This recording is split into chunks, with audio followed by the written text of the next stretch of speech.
И покрај гласната музика која ечеше од партиското седиште на ВМРО-ДПМН, портпаролот на СДСМ Костадин Костадинов успеа да ја праша кандидатката на опозицијата за председател на државата Гордана Силјановска-Давкова, што мисли за донациите на луксузните лустери и вредните предмети што ВМРО-ДПМН во време на изборна кампања им ги подари на црквите и манастирите. Го повикаа и Мицкоски пред јавноста да каже колку чинат и како се набавени скапите лустери. Дали и каде, во кој финансиски извештај ја пријавиле оваа луксузна набавка?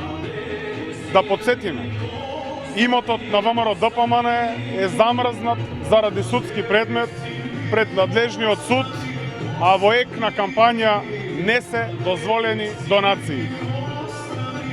Дали криминалниот имот, стекнат на сметка на граѓаните, сега се шверцува на сомнителен начин? Еве шанса и за Гордана Силјановска-Давкова, која сака да зборува за правото, да се изјасни за луксузните лустери и обидот на ВМРО-ДПМН да го прошверцува замрзнатиот имот. Од ВМРО-ДПМН не сакаа да коментираат бидејќи станувало збор за донации. Нема да посочиме колку како што, доколку органите на партијата одлучат поинаку, ќе ја соопштиме и вредноста и цената. Но, водејќи се од моралните, етичките принципи, не би посочувале колку нешто. Во селото Љубанци има 3 цркви: Свети Јован Крстител, Свети Никола, манастирот и црквата, како и црквата Свети Пресвета Богородица.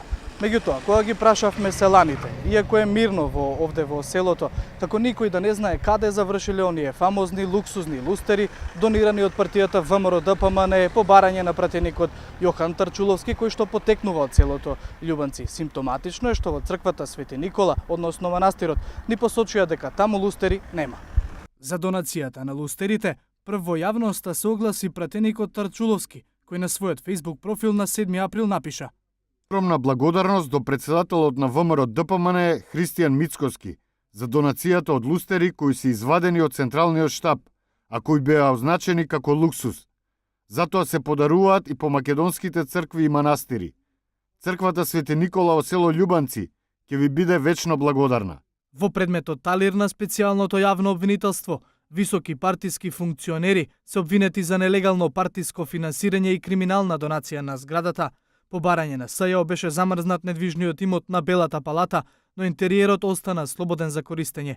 Сепак и тие предмети во специјалното обвинителство ги сметаат како можност за одштета при евентуална пресуда.